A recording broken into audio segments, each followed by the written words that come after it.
Hello, and welcome to the session on EA University Group Organizing with Jesse Rothman. I'm Sofia Labadeva, and I'll be the MC for this session. Following Jesse's presentation, sorry, I have it doubled. Okay, following Jesse's presentation, we'll move into a live Q&A session where Jesse will respond to your questions. You can submit questions through this so-called live discussion feature. Then, after 45 minutes, we'll bring the session to an end. But now, I would like to introduce our speaker for this session. Jesse provides scalable support to universities and other effective altruism groups around the world. Before joining CEA, he worked on criminal justice reform at Just Impact and Open Philanthropy. He has an MTS from Harvard Divinity School and studied political science at Carleton College. Here's Jesse. Hey all, nice to be with you today. I'm very excited to talk about the importance of building EA communities at universities. As Sophia said, I lead the university groups team at the Center for Effective Altruism, and unsurprisingly, I think that the potential of organizing EA groups at universities is really significant. I got into this role sort of by being quite convinced by the impact story. Is there's a tremendous potential in this idea and in this moment of this idea. So I'm excited to chat to you about it today. My guess, I looked a little bit at the people who RSVP'd, and I recognized a bunch of names. So I think probably a lot of people are either involved in their university groups or have been thinking about these ideas as well. So I'm going to try to get through my slides more quickly so that we can have a conversation. Really keen to hear your ideas, questions, comments, random speculations. That sounds fun too. So I'm going to be talking a little bit about the importance of building EA communities at universities and some basic ideas for best practices of how to get involved in the strategy for EA groups that we at CA, I think we've learned over the course of our time supporting groups on campuses. So the key things that I want to talk about is basically why we think that university groups might be especially impactful way to spend your community building energy. What's special about university groups, and sketch a little bit of a perspective vision of in very loose terms what the ecosystem could potentially look like if we all do our jobs well, do our work seriously over the next 2 years. And as I said, why I think, and we at CA think that the potential of impact with EA groups might be especially high currently, and that there's sort of urgency to this work. Next, I'll go over some reasons why community building at universities might not be a good fit for you, and why it might be a good fit. And then last, some ways to potentially get involved or test your fit and some ideas for this style. So first, what's the deal with universities? Why do you think they're so special? I'm sure when I say that, a bunch of you have different ideas, either from your own experience or from TV or whatever it is. But college is really unique for a whole bunch of people for a whole bunch of reasons. It's a time where people are thinking about what they want to shape their lives into, who they want to be, who they want to be associated with, and they're figuring out what's my crew, how am I going to make my impact in the world, and what ways am I going to figure out what's true and what works and what I care about. And they're especially open. In the US, many students don't even pick what they're going to study until after 2 years of school, and there's an openness to students that is certainly not absent from other places in the world, but it's less common and less kind of default. Is people are really trying to figure out how to be in the world, and they're eager for it. And the market for supporting people who want to try to think about an impactful career, a way of working in the world, of using their time and energy to help make the world better, is really underdeveloped. There's a lot that is not being done.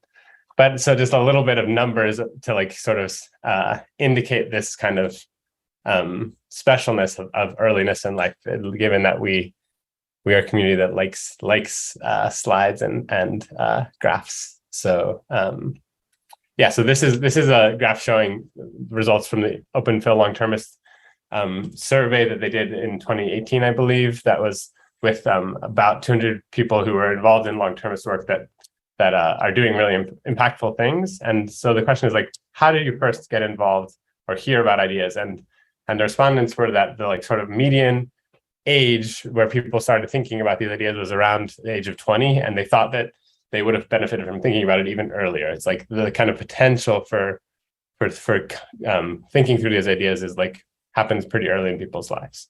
And so so one thing that we've thought about as like a way to meet this need at CEA is we've developed this program UGAP, the University Group Accelerator Program, that supports new groups to get started and helps them with training and a stipend for organizers, and as well as support to get it started. So over the course of the last year, we've grown tremendously. That we started with a pilot in the fall of 2021.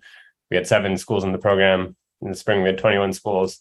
Currently, we have about 45 new schools and about 11 schools that are returning with new organizers.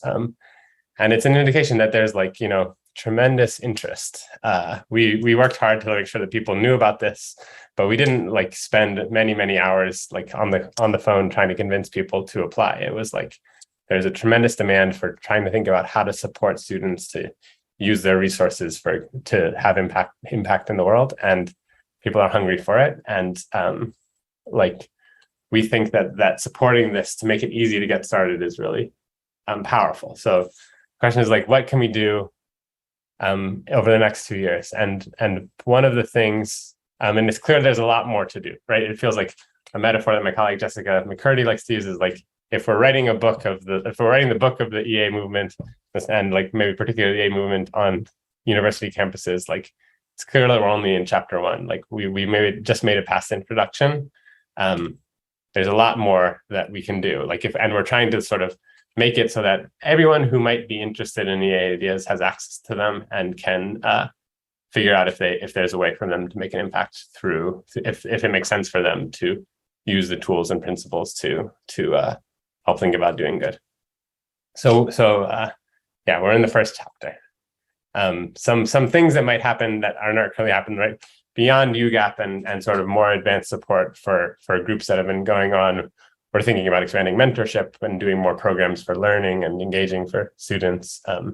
But there's a whole bunch more that should be done that isn't currently happening. Some ideas are like, there could be pre-orientation programs for students coming to campus to think through like these big questions of how do I make a difference in the world effectively before they even get started, and sort of thinking about how to orient their time around these questions. There could be like more integration with courses that students are learning and thinking about ideas around doing good and effectiveness and scope sensitivity and all the core principles. There could be sort of like a career support program that's so impressive that it's sort of adopted and copied by the university groups, the university career services, and can be replicated. Like there's as I said earlier, there's a tremendous under investment in students, in supporting students to do good with their career, right? Like an analogy that we've used sometimes on the team is a sort of intuition pump is like McKinsey, the consulting firm, spends up to $1 million per campus to recruit new students. And right, they know that the potential of finding people who are like dedicated and talented and gonna be hard workers is like worth a whole bunch of effort, and like that it's worth it to try to figure out the right support mechanism. And like that kind of orientation doesn't exist for people who are trying to think about how to do good. It's like you're kind of, for many people, you're on your own, or you're told things that might not be so easy to figure out what it means, or without an effectiveness lens. It's like, figure out what you love, but not like that kind of institutional infrastructure that can help people really figure out what's what. And hopefully maybe EA groups can be that for a whole bunch of students. Cool. Another thing, just coming back to this kind of idea of the specialness of university groups, is for many people, we're told, I can't see who's in here right now, but I assume that there's a bunch of students, and young people, right, is like kind of by default, there's a trajectory of like thinking about, okay, like I'm building capital to be able to have an impact later. I'm like building connections and skills and credibility, my resume.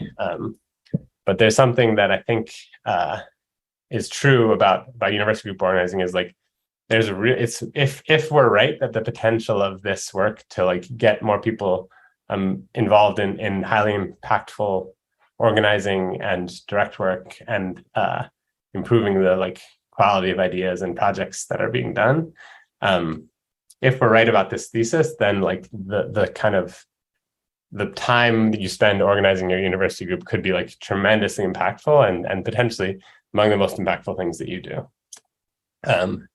Is that right? Like there's a multiplier effect of counterfactually getting someone involved in thinking about effective, doing good effectively is tremendously significant, right? So there's it's not just that whatever impact you can have, it's like you times everybody that you've helped support to get involved. And that is, like in the, one of the core things about EA that just makes sense to me, and I think is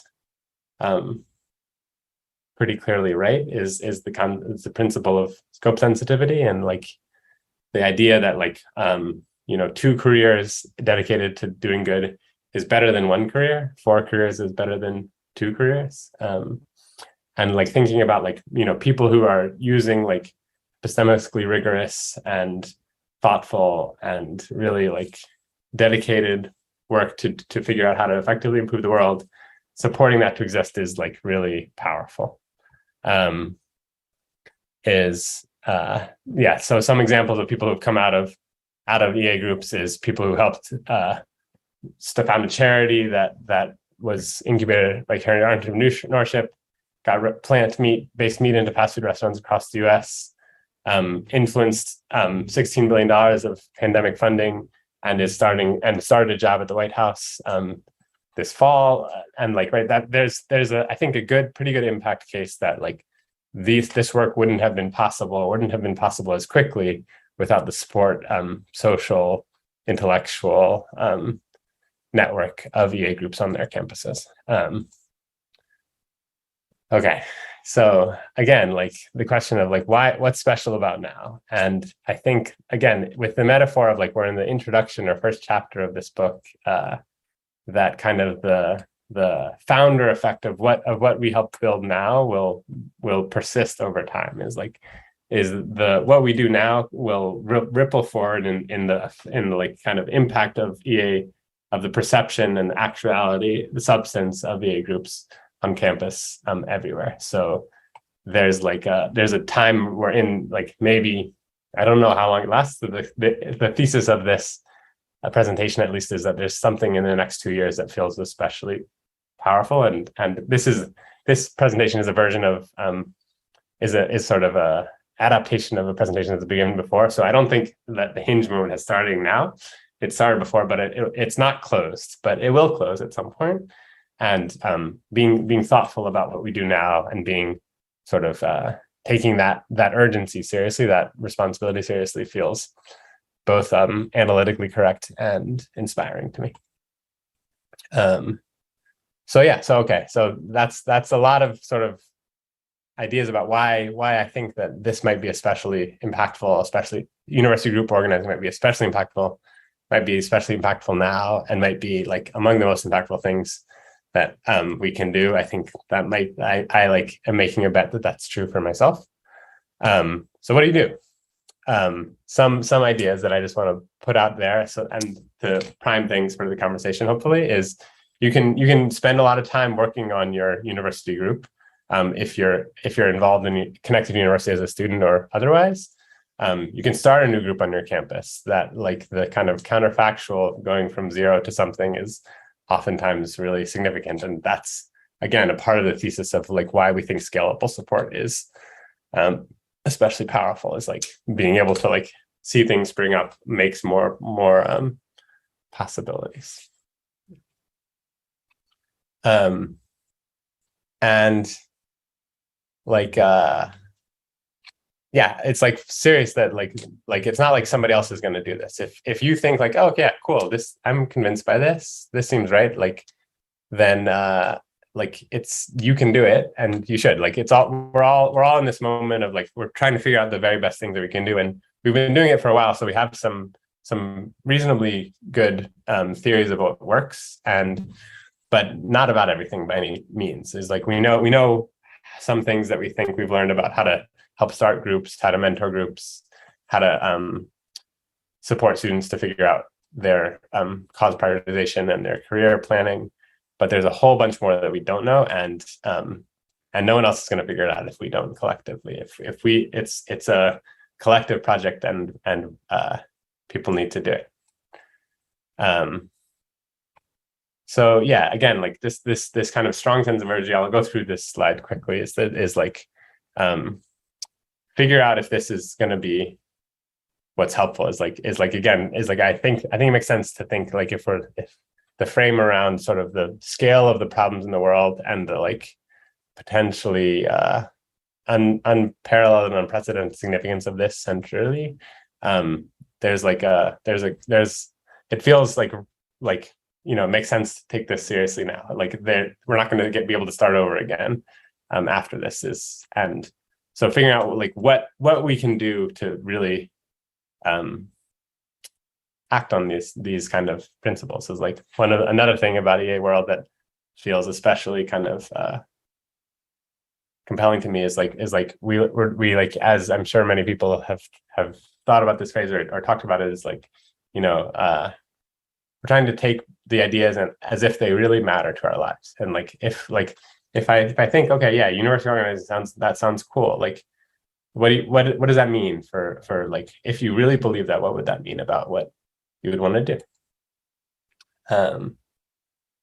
Cool. So again, like one more pitch about like why I think community building is like really good for like developing people is like it helps you develop skills, it helps you develop personal capacities that will be really helpful in all sorts of cause areas and career paths. Is like the sort of, it's broad, it's diverse, it like requires like both high level strategy and being on the ground talking to people a lot.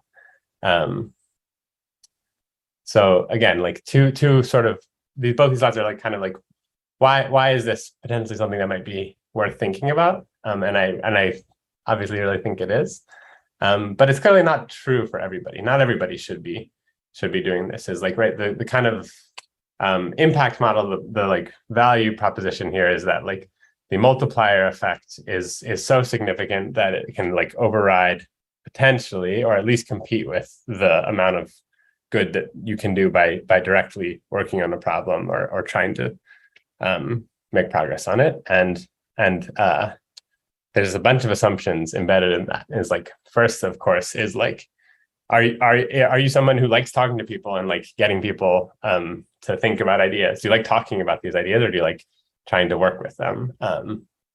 And like many people are not, and that it seems great. Some people are, and that also is great. Right? Maybe you don't have like sufficient fluidity with the ideas because you're still learning. Maybe you haven't like practiced enough and you want to try to do more. Maybe like the university, the community builders on your campus are like doing a great job, and you don't think that the counterfactual impact that you can have is that significant given what already exists.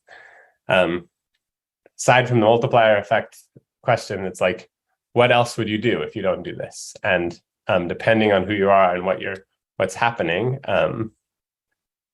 that's a real consideration, right? Like thinking about what is actually the best thing that I can do is, as we all know, very hard, and worth taking very seriously. So those are some reasons why it might not be interesting or the right thing for you.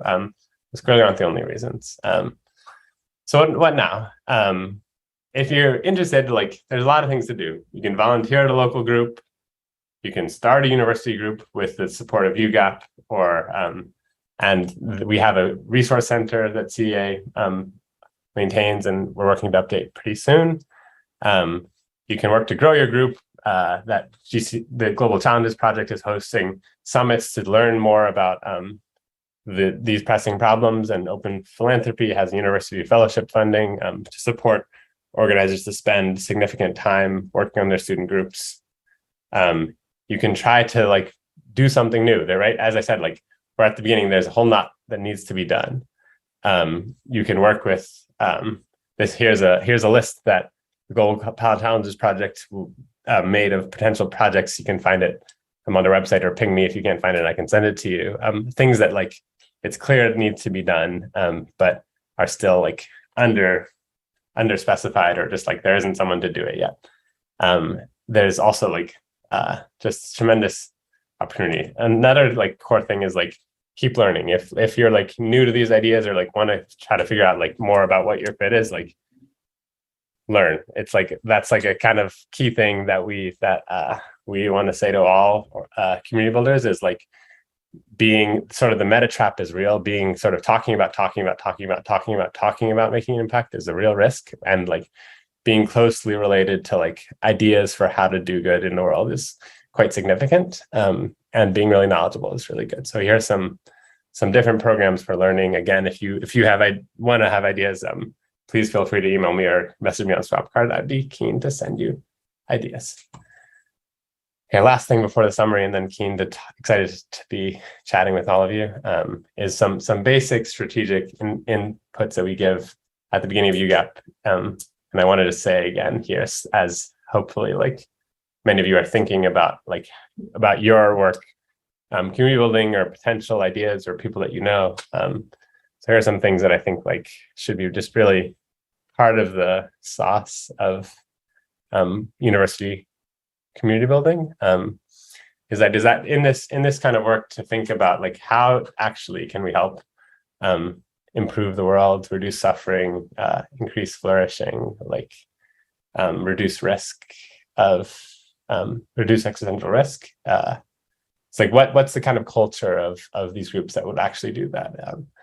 And I think sort of top of the list is like being like really sincerely truth-seeking, and open to learning, and knowing that like we're in the beginning stages of trying to figure out how to do this best is like so crucial. Like the kind of the difference between like being in a space that's like open and trying to learn, and being a space that's dogmatic and salesy is really significant, as everybody knows from their own experience, I think. The next thing is like building a community that's like actually real is really powerful. Like if we're thinking like what's the significance of groups, it's like quite connected to the like in-person activities and connections and social networks that people can build, that are harder without that kind of connection, whether it's virtual or in person. That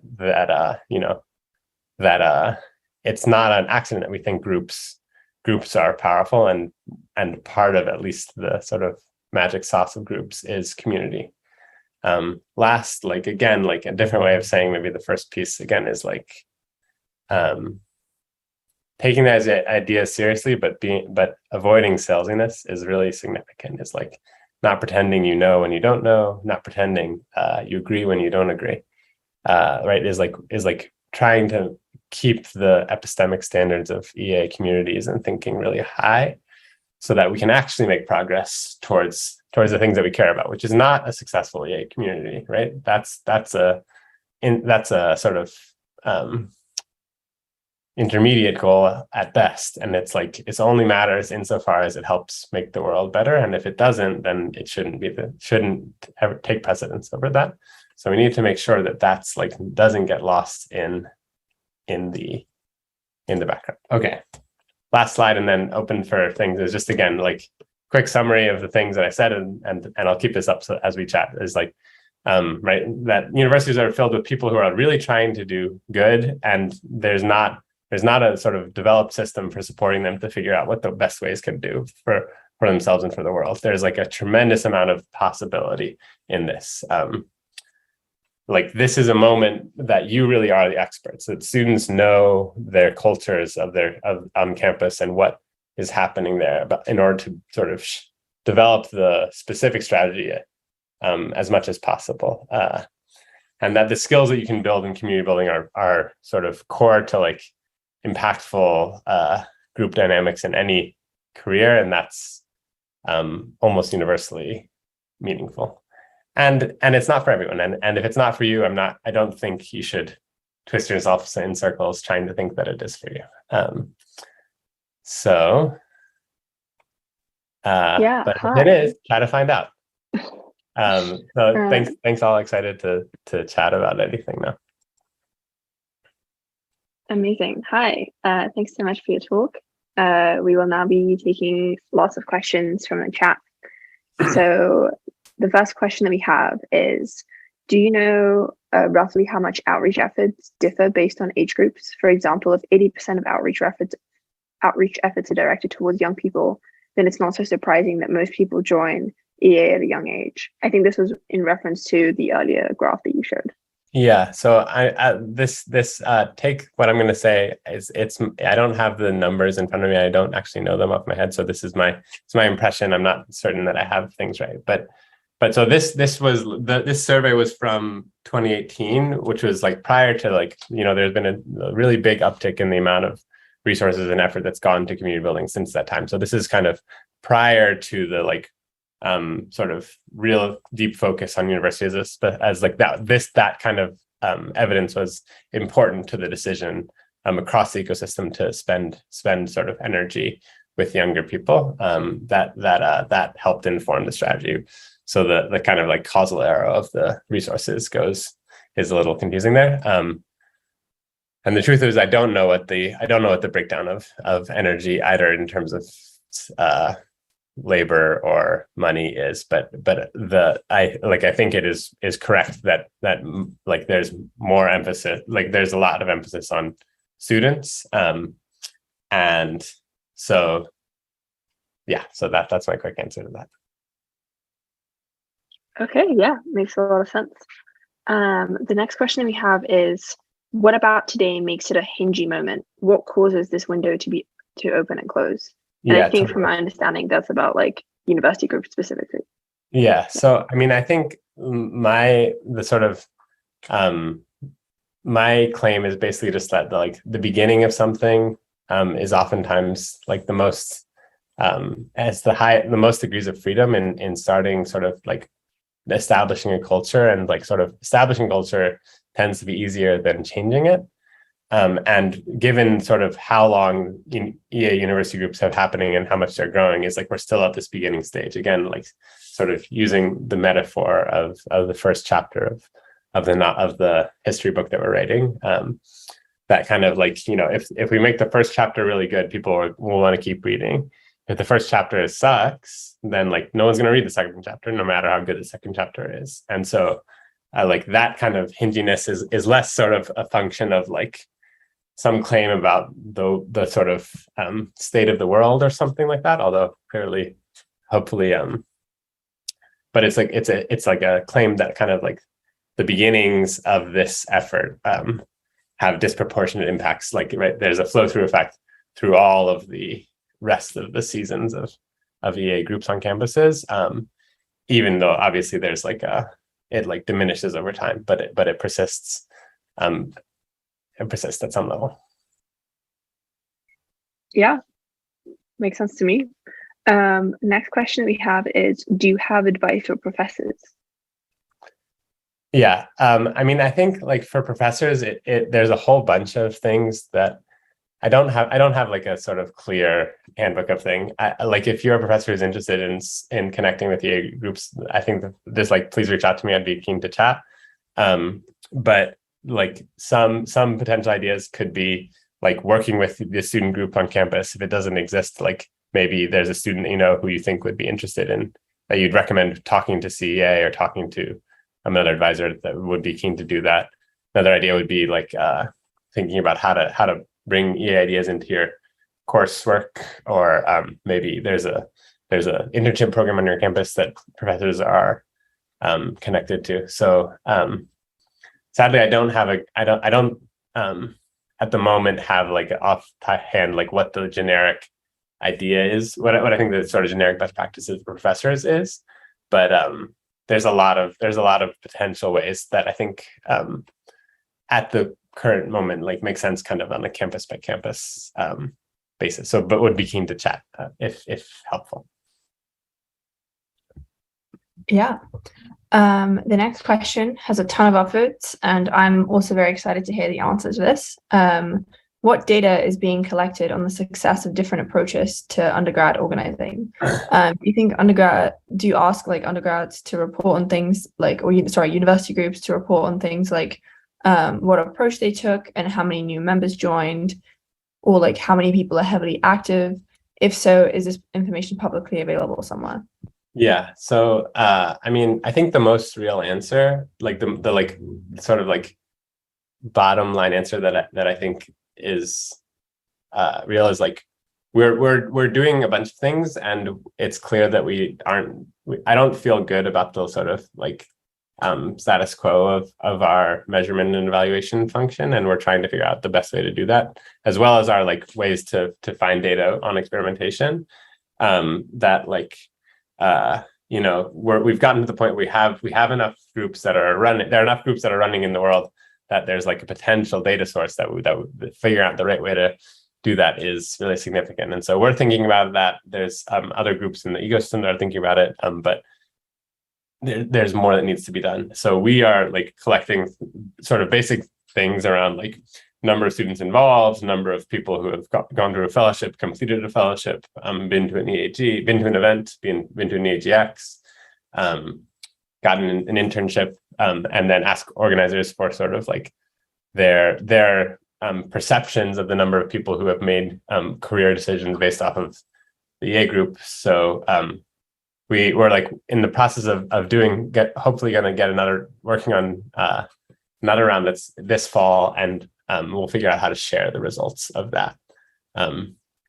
So yeah, like maybe another really short summary of this is like we have some data that we think indicates basically like some things. We don't feel confident that we don't have enough data, and we especially don't feel clear about doing experimentation and testing those, and that we think is pretty important.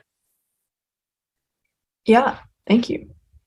The next question that we have is, what are sort of activities for mid-career individuals, or what sort of activities can mid-career individuals do to engage young individuals from universities that you would think would help, similar to university groups? Sorry, I'm trying to understand it myself.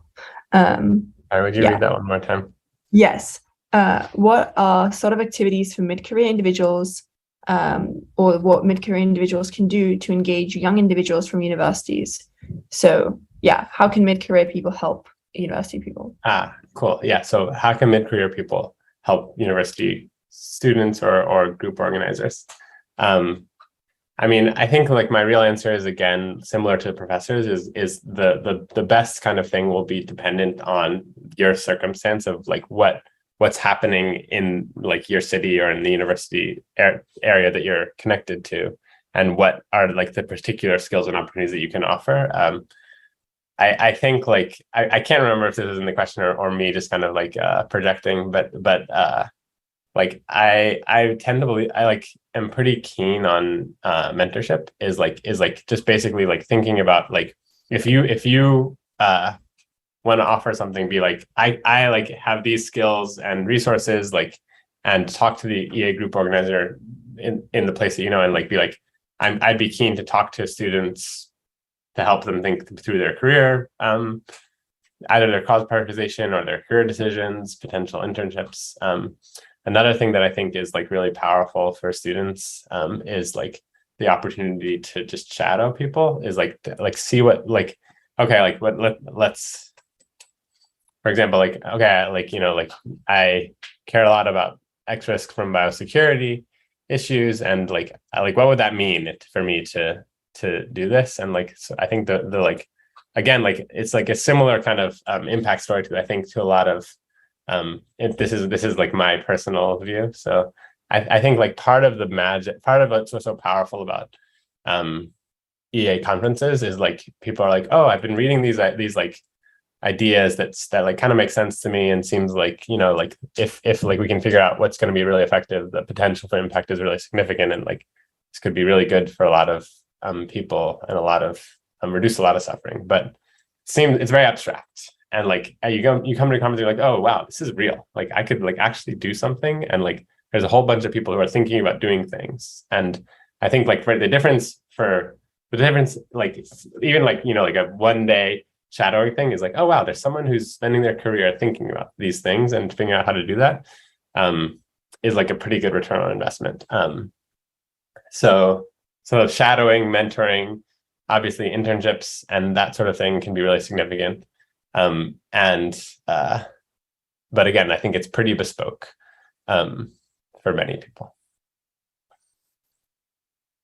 Yeah, I think also as a university organizer myself, if a mid-career professional reached out to me and offered any of the things that Jesse has mentioned, I would be very excited to share those resources with my students. So I think like just reaching out would be really helpful. The next question that we have is maybe Sophie, I'll just jump in. Like I think that was like you saying that is really helpful, and like maybe I'll just like emphasize is like I think there's like sometimes like people are like, oh, I shouldn't do this because like clearly like that's probably like if they've been interested, like that would already exist. It's like they're like there's no $20 bills on the ground, but like there really are a lot of $20 bills on the ground, and like if something seems like this seems sensible, but I guess probably someone else is handling it, like it's probably not the case. Like it's probably like it's worth like checking and like maybe doing it, and like I'm happy to chat. I'm happy to be a connector. And also like talking to group organizers that or yourself is worthwhile. Yeah. Okay. Amazing. The next question that we have is, how would we know if too many people were involved in community building? Yeah. I mean, I think like at the most basic level, like that will require like a better data infrastructure than we currently have now, which is like part of like one of the reasons I think it's pretty actually far down the list of like why it's so important to get better measurement and evaluation systems. But that is one of them. Like my sense is like we're pretty far away from that story right now. But like there are a number of ways that we could know. It's like one is like if like groups aren't growing, is if like the like perception of groups is like declining, if the like kind of like impact stories become less and less plausible, either in a quantitative or a qualitative way. It's like, oh yeah, like if 10 community builders claim that like their activity was what encouraged someone to come to an EAGX for the first time, that like begins to be a little bit the sort of overdetermination there doesn't seem like max optimal. So I guess my instinct there is like there would be a lot of indications that will sort of be weak signals in the same direction, that like people are repeating themselves or oversaturating things such that it becomes like over salesy or like weird or whatever, that I don't think we're currently seeing, but unless we're paying attention to those, we will eventually.